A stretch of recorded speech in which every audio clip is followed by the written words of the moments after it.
बिस्मिल्लाहिर्रहमानिर्रहीम। अल्लाहुम्मा सल्लि अला मुहम्मदिन व अला आलि मुहम्मदिन व बारिक व सल्लिम व सल्लि अलैहि। रब्बि शरह ली सदरी व यस्सिर ली अमरी वहलुल उक़दतम मिन लिसानी यफ़क़हू क़ौली। अस्सलामु अलैकुम डियर स्टूडेंट्स, उम्मीद है कि आप सब खैरियत से होंगे। आज फिर आपकी खिदमत में हाज़िर हूँ एक नए लेक्चर के साथ, नए टॉपिक के साथ। केमिस्ट्री के अंदर हमने लास्ट टाइम इंटरमालिक्यूलर फोर्सेस को पढ़ा था और उसके अंदर देखा था कि डाइपोल फोर्सेस के अलावा और कौन सी फोर्सेस होती हैं, मसलन डीबाई फोर्सेस और लंदन डिस्पर्शन फोर्सेस। तो ये आप रिवाइज़ कर लें एक दफ़ा अपने जहन के अंदर कि लंदन डिस्पर्शन फोर्सेस के अंदर हमने देखा था कि ये टोटली नॉन पोलर्स के दरमियान होती हैं, और ये जब नॉन पोलर एक दूसरे के करीब आते हैं तो उनमें से एक इंस्टेंटेनियस डाइपोल होता है।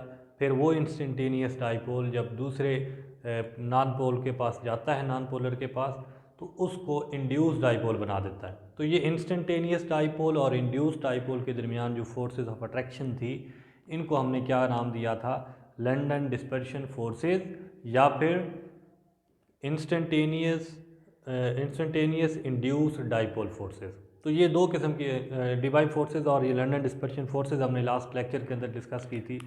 एक बात हमने और पढ़ी थी पोलराइजेबिलिटी की। पोलराइजेबिलिटी आपको याद होगा कि हमने कहा था कि measurement of extent to which an orbital या electronic cloud can be distorted, कि इलेक्ट्रॉनिक क्लाउड कितना डिस्टॉर्ट हो सकता है, इसकी मेजरमेंट को हमने क्या कहा था जी? पोलराइजेबिलिटी।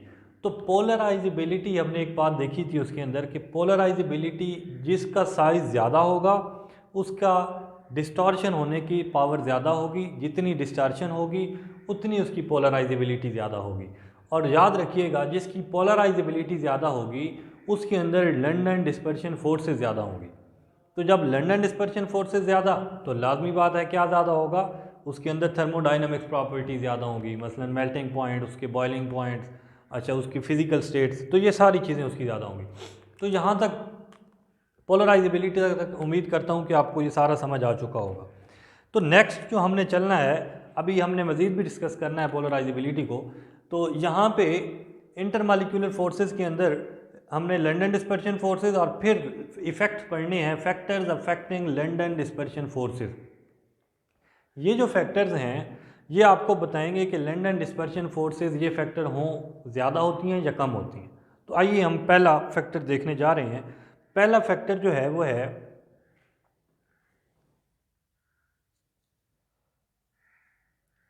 साइज ऑफ एटम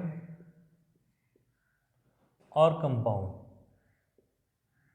या मॉलिक्यूल, जो आप ये साइज पे बहुत ज़्यादा डिपेंड करता है, क्योंकि हमने पोलराइजेबिलिटी देखी थी। पोलराइजेबिलिटी में हमने ये कहा था कि जिसका साइज़ जितना ज़्यादा उसकी पोलराइज होने की सलाहियत ज़्यादा, जिसकी पोलराइजेबिलिटी ज़्यादा उसके अंदर क्या ज़्यादा होगा? London dispersion forces. तो लंदन डिस्पर्शन फोर्सेस ही क्या करती हैं इसको, जितनी फिजिकल प्रॉपर्टीज़ हैं उसको वो एक्सप्लेन करती हैं, उसको बढ़ा देती हैं लंदन डिस्पर्शन फोर्सेस ज़्यादा हो। तो सबसे पहले ये हमने इसका एक जो ताल्लुक़ है, डायरेक्ट ताल्लुक़, इसको आप साइज ऑफ एटम की बजाय एक और नाम भी दे सकते हैं, साइज ऑफ इलेक्ट्रॉनिक क्लाउड। ये ऑब्वियस है कि जिसका साइज ज़्यादा होगा, जिस एटम का या कंपाउंड का, उसका इलेक्ट्रॉनिक क्लाउड भी ज़्यादा होगा। तो ये आपके पास इलेक्ट्रॉनिक क्लाउड भी आ गया। तो यहाँ पर एक बात उन्होंने डिस्कस की है, कुछ केसेस हैं, वो कहते हैं कि अगर हम 7th A ग्रुप, जिसको आप हेलोजन ग्रुप देखते हैं, उसको लें। हाइड्रोजन ग्रुप के ऊपर सबसे ऊपर क्या है? Fluorine, chlorine, bromine, iodine, astatine.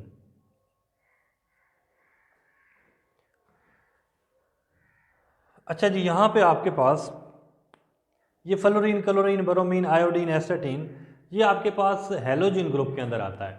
अगर हम इसकी फ़िज़िकल नेचर को देखें, फ़िज़िकल स्टेट को देखें, तो आपको कुछ समझ आएगा कि फ्लोरीन गैस की शक्ल के अंदर है। अगर इसको मैं एज अ मॉलिक्यूल लिखूँ F2, देन Cl2, Br2, और फिर I2 और AT2। तो ये आपके पास फ्लोरीन और क्लोरीन गैसेज हैं। क्या हैं जी? ये गैसेज। और ब्रोमीन आपके पास लिक्विड है। फिर आयोडीन के पास जब आप आते हैं तो ये आयोडीन सॉलिड है। तो यहाँ पे ज़रा समझिएगा क्या वजह हो सकती है कि फ्लोरीन और क्लोरीन गैसेज हैं, ब्रोमीन लिक्विड है और आयोडीन सॉलिड है, हालांकि एक ही ग्रुप से ताल्लुक़ रखते हैं और दोनों F2Cl2 ये दो ही नॉन पोलर ही हैं। मतलब कैसे? मतलब नॉन पोलर कैसे? एक फ्लोरीन जब दूसरे फ्लोरीन के साथ बॉन्ड बनाती है तो आप मुझे बताइएगा कोई पार्शियली पॉजिटिव या कोई पार्शियली नेगेटिव हो सकता है? नहीं हो सकता। उसकी वजह क्या है कि दोनों की इलेक्ट्रोनेगेटिविटी सेम है। ये बात ठीक है कि फ्लोरीन की इलेक्ट्रोनेगेटिविटी ज़्यादा होती है पूरे पीरियोडिक टेबल में, लेकिन जब ये अपने जैसे एटम के साथ बॉन्ड बनाता है तो तब इलेक्ट्रोनेगेटिविटी डिफरेंस ज़ीरो हो जाता है, और जब ज़ीरो हो जाए तो हम इसको नॉन पोलर कहेंगे। अब ये भी नॉन पोलर है, ये सारे नॉन पोलर हैं। तो नॉन पोलर हैं, इनकी खुसूसियत एक जैसी है, तो फिर ऊपर वाली गैस क्यों है और फिर लिक्विड क्यों है, नीचे सॉलिड क्यों है? इसकी क्या रीज़न है? इसकी फिजिकल स्टेट क्यों चेंज है? हाँ, इसकी एक बात आप नोट करोगे कि आपने पढ़ा होगा कि जैसे हम ग्रुप में ऊपर से नीचे आते जाएं तो क्या होता जाता है जी? इलेक्ट्रॉनिक क्लाउड का साइज इंक्रीज हो जाता है। क्यों? क्योंकि नंबर ऑफ शेल्स बढ़ जाते हैं। क्या हो जाते हैं? नंबर ऑफ शेल्स बढ़ते हैं। जब डाउन द ग्रुप आप पीरियोडिक टेबल में आओ तो ये नंबर ऑफ शेल्स बढ़ने से साइज़ बढ़ता है, और जब साइज़ बढ़ जाता है तो साइज़ बढ़ने से हमने अभी एक बात डिस्कस की है, साइज़ बढ़ने से उसकी पोलराइजेबिलिटी ज़्यादा होगी। क्या ज़्यादा होगी? पोलराइजेबिलिटी। और जिसकी जितनी पोलराइजेबिलिटी ज़्यादा होगी उसमें क्या ज़्यादा होगा? लंडन डिस्पर्शन फोर्सेस ज़्यादा होंगी। और जब लंडन डिस्पर्शन फोर्सेस ज़्यादा तो क्या ज़्यादा? उसकी फ़िज़िकल प्रॉपर्टीज़, मतलब गैस नहीं बनेगी, फिर वो लिक्विड बन जाएगी या सॉलिड बन जाएगी। इसी तरह उनके मेल्टिंग पॉइंट्स, बॉइलिंग पॉइंट्स, ये सारे इंक्रीज़ होते जाएंगे।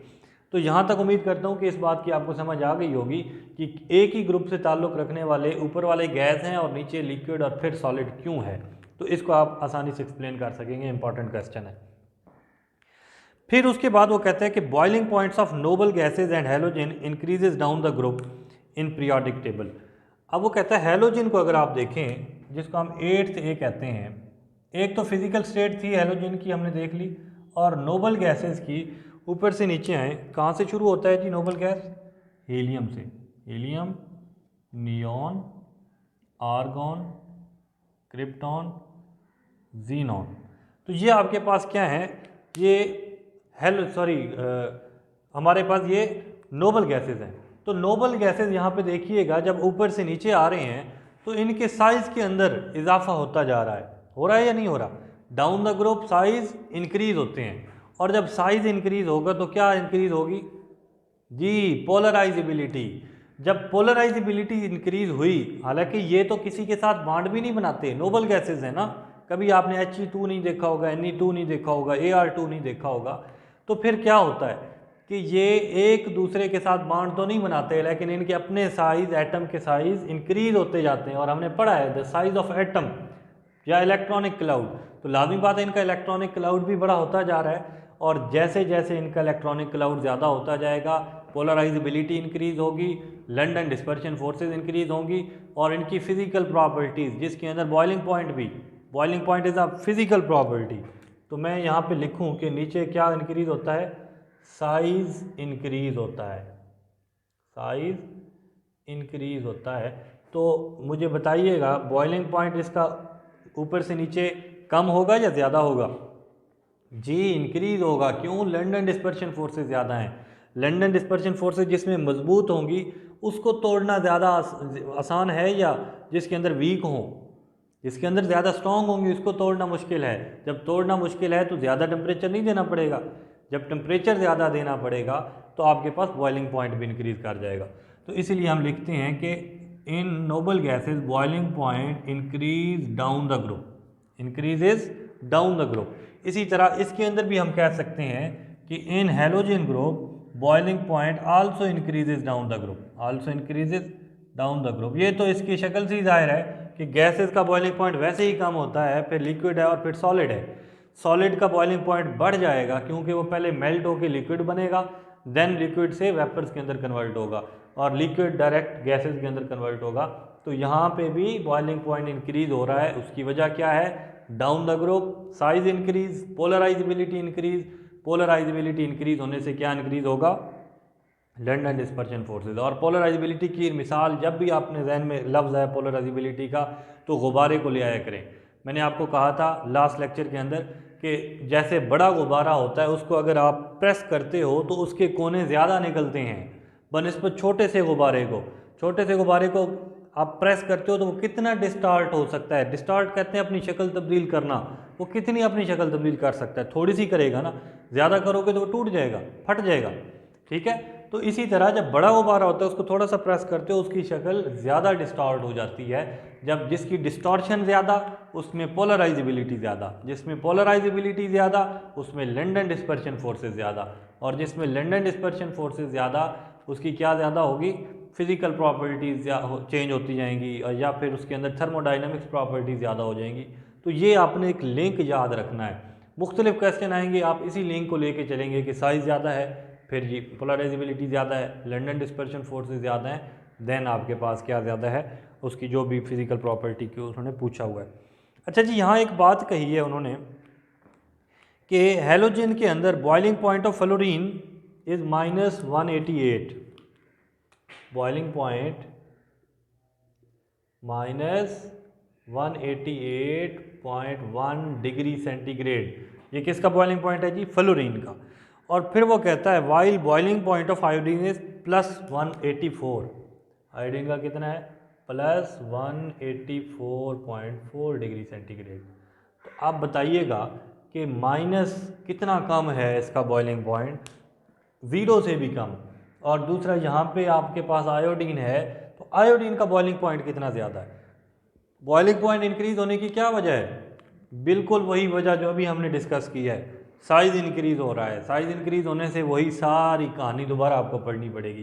पोलराइजेबिलिटी इंक्रीज, फिर लंडन डिस्पर्शन फोर्सेस इंक्रीज, इसलिए इसका बॉइलिंग पॉइंट भी ज़्यादा इंक्रीज हो गया है।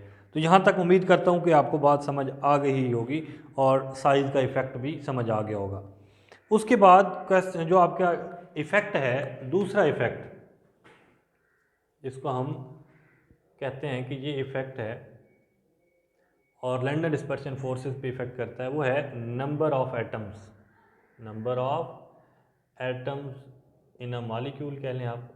हमने फर्स्ट चैप्टर के अंदर पढ़ा होगा एटोमिसिटी। एटोमिसिटी भी इसी को कहते हैं। Number of atoms present in a molecule is called number of atom. तो एटोमिसिटी का वर्ड भी यूज़ कर सकते हैं। तो नंबर ऑफ एटम कैसे इफ़ेक्ट करती है, पहले मैं सिंपली आपको लिख के बता दूँ। Number of atoms directly proportional to London dispersion forces. के नंबर ऑफ एटम ज़्यादा, लंडन डिस्पर्शन फोर्सेस ज़्यादा, लेकिन उसकी मिसाल देना ज़रूरी है ताकि आपको आसानी से समझ आ जाए। पहले जनरल सुन लें, जिस मॉलिक्यूल के अंदर नंबर ऑफ एटम ज़्यादा होंगे, बताइए उसका साइज़ ज़्यादा होगा या कम होगा? वेरी गुड, ज़्यादा होगा। क्यों ज़्यादा होगा? कि नंबर ऑफ एटम जो बढ़ गए हैं। एक ऐसा मॉलिक्यूल है जिसमें 2 एटम है, एक ऐसा मॉलिक्यूल है जिसके अंदर 18 एटम है। तो आप बताइए 2 और 18 में फ़र्क है? नहीं है। उसी टाइप के हों, ये शर्त ये है कि टाइप वही हो। हाइड्रोजन एटम की बात कर रहे हो तो हाइड्रोजन एटम ही हो। ऐसे ना हो कि आप कहें कि 2 ऑक्सीजन एटम है और 2 हाइड्रोजन एटम है तो ये दोनों बराबर हैं। नहीं, ऐसी बात नहीं है। उनका साइज़ तो ज़्यादा होगा, इसमें कोई शक नहीं। लेकिन जब हम बात करते हैं मॉलिक्यूल्स की, तो मॉलिक्यूल्स के साइज़ के अंदर उसके नंबर ऑफ एटम्स पे डिपेंड करता है। कि अब हाइड्रोजन एटम है, हाइड्रोजन एटम की बात ना करें, आप कर लें हाइड्रोकार्बन ले लें। अभी आ भी रही है एग्जांपल आगे, बल्कि यहीं से एग्जांपल आपको दे देते हैं कि ईथेन है और देन हेक्सेन है। एक है ईथेन। ईथेन का जब आप फार्मूला लिखते हैं तो वो है C2H6 जी। और उसके बाद इसका बॉइलिंग पॉइंट जो उन्होंने दिया है -88.6 डिग्री सेंटीग्रेड, 6 डिग्री सेंटीग्रेड। दूसरा आपके पास है हेक्सेन। हेक्सेन का फार्मूला C6H6212 होता है।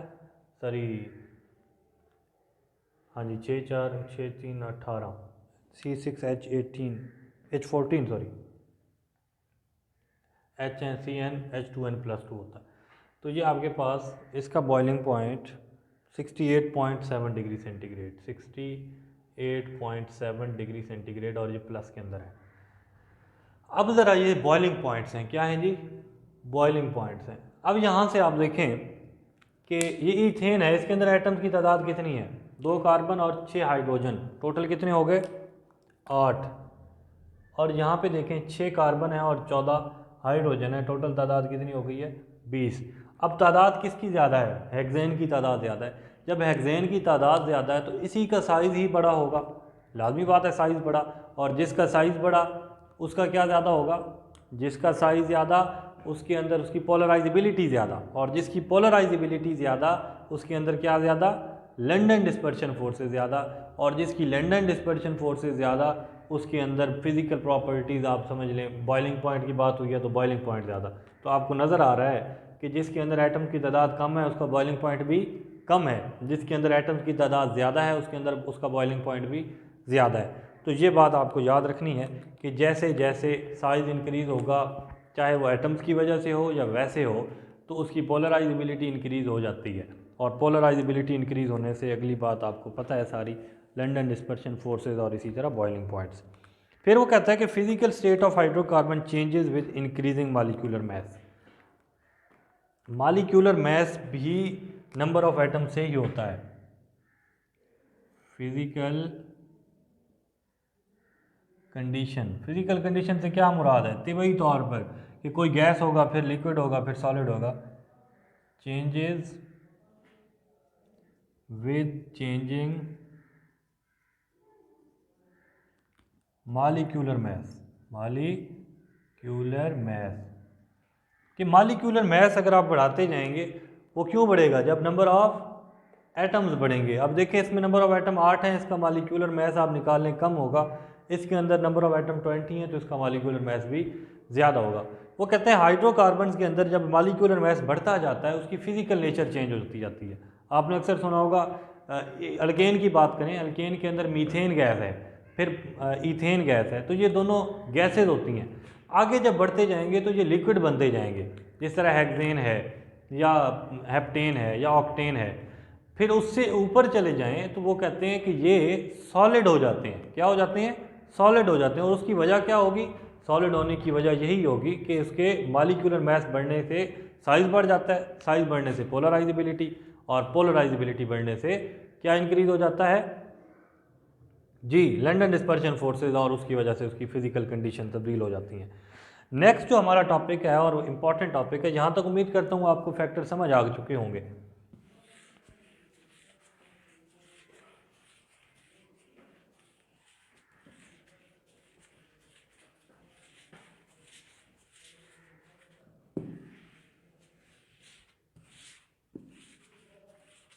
इसके रिलेटेड ये एक्सरसाइज के अंदर क्वेश्चन भी हैं, उनको भी आपने देख लेना है। इंशाल्लाह डिस्कस भी करेंगे अलग से एक्सरसाइज को, लेकिन आप भी देख लीजिएगा। Hydrogen bonding,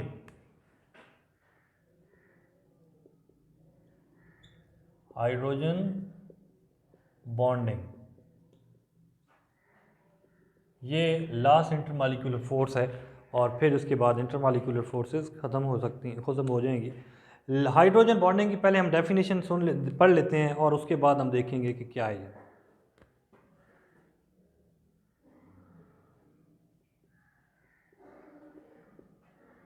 electrostatic force between electronegative element of one molecule and hydrogen of या partially positive hydrogen of other molecule is called hydrogen bonding. Hydrogen bonding की डेफिनेशन को ज़रा सुन लें कि electrostatic force between electronegative element of one molecule and partial positive hydrogen of other molecule is called hydrogen bonding. इसके अंदर एक बात को याद रखिएगा कि हाइड्रोजन का होना बहुत ज़रूरी है और दूसरी साइड पे क्या होना ज़रूरी है, पार्शियली नेगेटिव। पार्शियली नेगेटिव से मुराद जो इलेक्ट्रोनेगेटिव एलिमेंट होगा दूसरे मॉलिक्यूल का, वो होना ज़रूरी है। तो यहाँ पे आपने पहले भी हाइड्रोजन बॉन्ड को पढ़ा हुआ है, लेकिन यहाँ पे मैं आपको एक क्रक्स बताने लगा हूँ कि हाइड्रोजन बॉन्ड कैसे होता है और आपको क्या पता चलेगा कि इसके अंदर कितने हाइड्रोजन बॉन्ड पाए जा सकते हैं। आइए पहले हम एग्जांपल देख लेते हैं, फिर उसको समझने की कोशिश करते हैं। सबसे पहले एग्जांपल है वाटर की, कि वाटर के अंदर हाइड्रोजन बॉन्डिंग पाई जाती है। और ज़रा देखिएगा, ये ऑक्सीजन है, ये हाइड्रोजन H2O, और इसी तरह ये हाइड्रोजन दूसरे वाटर मॉलिक्यूल की, और फिर आपके पास ये वाटर मॉलिक्यूल और यहाँ पे फिर वाटर मॉलिक्यूल। अब यहाँ देखें, आपके पास 4 वाटर मॉलिक्यूल मैंने ड्रा किए हैं, इनकी स्ट्रक्चर बनाए हैं। अब हमने डेफिनेशन को भी देखना है और साथ इस स्ट्रक्चर को भी देखना है। डेफिनेशन में कहा गया कि electrostatic force between electronegative element. इसमें बताइए कौन इलेक्ट्रोनेगेटिव एलिमेंट है एक मॉलिक्यूल में, हाइड्रोजन या ऑक्सीजन? जी ऑक्सीजन। आपको पता है इलेक्ट्रोनेगेटिविटी किसको कहा जाता है, कि जो बॉन्डेड पेयर ऑफ इलेक्ट्रॉन को अपनी तरफ ज़्यादा खींच सके उसको हम क्या कहते हैं, इलेक्ट्रोनेगेटिव एलिमेंट। तो ये बॉन्डेड पेयर है। जब बॉन्डेड पेयर को अपनी तरफ ज़्यादा खींचता है तो उसके ऊपर कौन सा चार्ज आना चाहिए, पार्शियली नेगेटिव। Very good. और जिससे चला जाता है, मतलब मुकम्मल नहीं जाता, थोड़ी देर के लिए जाता है, तो वो पार्शियली पॉजिटिव हो जाता है। अब ये हाइड्रोजन आपके पास पार्शियली पॉजिटिव हैं, ये भी, और ये पार्शियली, ऑक्सीजन पार्शियली नेगेटिव है क्योंकि मोर इलेक्ट्रोनेगेटिव एलिमेंट है। ये नेगेटिव और ये पार्शियली पॉजिटिव। अब ज़रा यहाँ देखिएगा, ये जो 2 मॉलिक्यूल एक दूसरे के करीब आते हैं, इसकी ये पार्शियली पॉजिटिव हाइड्रोजन और इसका ये मॉलिक्यूल, ये क्या करते हैं, ये एक दूसरे के साथ इलेक्ट्रोस्टैटिक अट्रैक्शन शो करते हैं। इलेक्ट्रोस्टैटिक का मतलब होता है opposite charge attract each other, ये एक दूसरे को अट्रैक्ट करते हैं। तो ये जो अट्रैक्शन मैंने रेड लाइन से शो करवाई है, डॉटेड लाइन से, मैंने बताया था इंटर मॉलिक्यूलर फोर्सेस सबको डॉटेड लाइन से आपने शो कराना है, तो इसको हाइड्रोजन बॉन्ड कहते हैं। यहाँ पे देखिएगा जी, ये हाइड्रोजन और ये हाइड्रोजन और ये ऑक्सीजन, आपको नज़र आ गया होगा। अगर यहाँ मैं एक और मॉलिक्यूल बना दूँ वाटर का, तो ये अट्रैक्शन भी आपके पास हाइड्रोजन बॉन्डिंग ही है। क्या है जी, हाइड्रोजन बॉन्डिंग। अब यहाँ तक आपको ये क्लियर हो गया होगा कि कैसे पार्शियली पॉजिटिव हाइड्रोजन और दूसरे का इलेक्ट्रोनेगेटिव एलिमेंट एक दूसरे के साथ अट्रैक्शन शो करते हैं। एक बात यहाँ पे आपसे पूछने की है, वो ये कि हमें कैसे पता चलेगा कि किसी भी वाटर मॉलिक्यूल के अंदर या किसी भी मॉलिक्यूल के अंदर कितने हाइड्रोजन बॉन्ड बनेंगे। हमें कैसे मालूम होगा कि कितने हाइड्रोजन बॉन्ड बनेंगे। आइए एक और एग्जांपल समझते हैं, उसके बाद मैं बताऊंगा, इतने तक आप सोचें। एक और एग्जांपल है जी HF की, hydrofluoric acid, HF। Hydrofluoric acid को जब आप देखते हैं तो उसका स्ट्रक्चर कुछ यूं है, ऐसे करके। Fluorine is a more electronegative element, और आपको पता है इलेक्ट्रोनेगेटिव एलिमेंट मैक्सिमम कितने हैं। यहाँ पे हमारे पीरियोडिक टेबल के अंदर मैक्सिमम पहले फ्लोरीन है, then chlorine, oxygen and nitrogen, ये आपके पास इलेक्ट्रोनेगेटिव एलिमेंट है। तो ये आप याद रखिएगा, जिस मॉलिक्यूल में ये हो और दूसरे के पास हाइड्रोजन हो, तो आपने फ़ौरन आपका जहन क्लिक कर जाना चाहिए कि इसके दरमियान हाइड्रोजन बॉन्डिंग होगी। अब यहाँ पे देखिएगा, एक मॉलिक्यूल है इसका, ये पार्शियली नेगेटिव फ्लोरीन एटम है, ये भी सारे, ये भी इसी तरह, और ये पार्शियली पॉजिटिव हाइड्रोजन है। क्योंकि ये इलेक्ट्रोनेगेटिव ज़्यादा है तो इसने अट्रैक्शन इलेक्ट्रॉन को अट्रैक्ट किया हुआ है। तो यहाँ पे ज़रा देखिएगा, ये डॉटेड लाइन, ये आपको हाइड्रोजन बॉन्डिंग शो करवा रही है। ये जिग जैग मैनर के अंदर HF अटैच होता है। अब देखें, एक हाइड्रोजन 2 फ्लोरीन के दरमियान अट्रैक्ट है, एक तरफ हाइड्रोजन बॉन्ड और दूसरी तरफ कोविलेंट बॉन्ड। यहाँ पे आप देखिएगा, हमारे पास फ्लोरीन के पास 3 लॉन पेयर हैं, वाटर के पास, ऑक्सीजन में 2 लॉन पेयर होते हैं। छठे ग्रुप का एलिमेंट है, 6 इलेक्ट्रॉन टोटल होते हैं, 2 इलेक्ट्रॉन ने बॉन्ड बना लिया है हाइड्रोजन के साथ, और 4 इलेक्ट्रॉन फ्री पड़े हुए हैं, जिसको हम कहते हैं 2 लॉन पेयर्स हैं।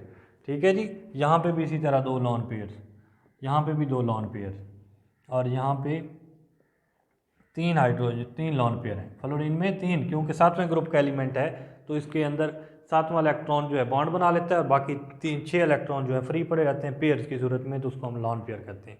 आइए हम देखते हैं, कोई आपसे पूछता है कि HF के मालिक्यूल के दरमियान कितने हाइड्रोजन बॉन्ड बन सकेंगे HF और HF के दरमियान, तो आप उनको बताते हो कि 1 हाइड्रोजन बॉन्ड, कितना जी, 1 हाइड्रोजन बॉन्ड। और आपसे कोई पूछता है कि वाटर के अंदर कितने हाइड्रोजन बॉन्ड बने हैं, तो आप कहते हो 2 हाइड्रोजन बॉन्ड, कितने जी, 2 हाइड्रोजन बॉन्ड। तो ये पता कैसे चला आपको कि 1 हाइड्रोजन बॉन्ड या 2 हाइड्रोजन बॉन्ड, ये हमें कैसे पता चलेगा कि हाइड्रोजन बॉन्ड कितने बन रहे हैं? ज़रा देखिएगा, 2 बातें आपने याद रखनी है। नंबर 1 बात आपने देखना है, number of lone pair on electronegative element. जो इलेक्ट्रोनेगेटिव एलिमेंट है उसके ऊपर नंबर ऑफ लॉन पेयर्स देख लेने। ज़रा देखिएगा इसके ऊपर कितने लॉन पेयर हैं, 2 लॉन पेयर, कितने हैं, 2। इसी तरह यहाँ पे भी देखिएगा 2 लॉन पेयर। तो लॉन पेयर की तादाद सिर्फ गिन के आपने नहीं बता देनी कि ये इतने हाइड्रोजन बॉन्ड बनाएगा, नहीं, अगली बात भी आपने देखनी है, वो लाजमी है, इन दोनों को आपने मैच करना है। Number of hydrogen atoms available on other molecule. Other molecule की मजाद क्या है कि दूसरे मालिक्यूल के पास अवेलेबल हाइड्रोजन कितने हैं। ज़रा देखिएगा यहाँ पे 2 लॉन पेयर थे और इसके पास अवेलेबल हाइड्रोजन कितने हैं दूसरे मालिक्यूल के पास, 2 ही हैं। तो ये ऑक्सीजन एटम 2 हाइड्रोजन बॉन्ड बना सकता है। ज़रा यहाँ पे देखें, ये देखें ना, एक तरफ हाइड्रोजन बॉन्ड है और ये दूसरी तरफ हाइड्रोजन बॉन्ड है।